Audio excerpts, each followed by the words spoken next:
जय श्री कृष्ण साथियों। यह प्रस्तुति हमारी है कर्म और भक्ति। भगवान विष्णु को ध्यान मगन देखकर नारद जी ने लक्ष्मी जी से पूछा, माता भगवान विष्णु क्या कर रहे हैं? इस पर लक्ष्मी जी ने कहा, भगवान पृथ्वीवासी अपने सबसे बड़े भक्त का चित्र बड़ी तन्मयता से बना रहे हैं। अपने से भी बड़े भक्त की बात जानकर नारद जी उसे देखने के लिए व्यग्र भाव से वापस लौट पड़े। वे कितने ही दिन खोए खोए घूमते रहे। एक दिन नारद जी एक गांव के बाहर रास्ते से गुजर रहे थे कि चमड़े की तीव्र दुर्गंध से वे परेशान हो उठे।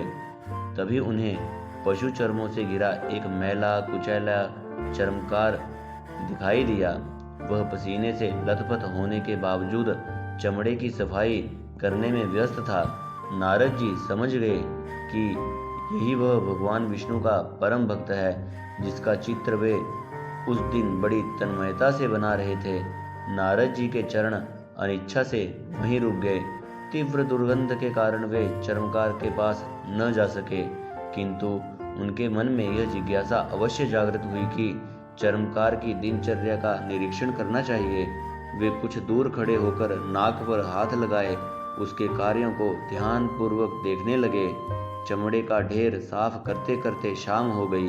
नारद जी ने सोचा, शायद अब यह किसी मंदिर में जाएगा और अपने निवास पर भगवान का नाम स्मरण करेगा, परंतु ऐसा कुछ नहीं हुआ।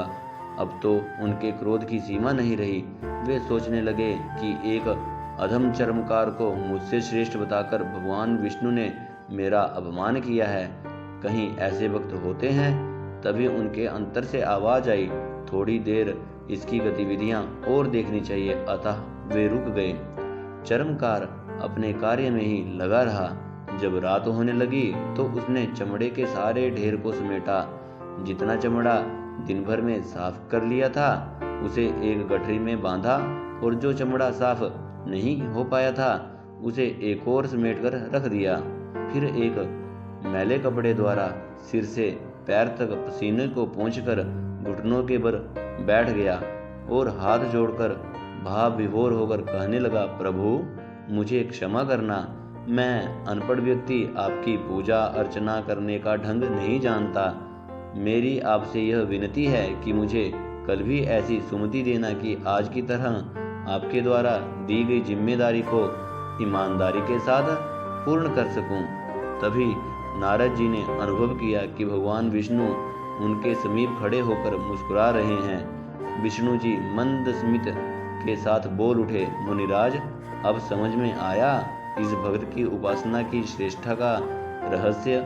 नारद जी भगवान विष्णु की बात सुनकर लज्जा से गड़कर रह गए। जय श्री कृष्ण।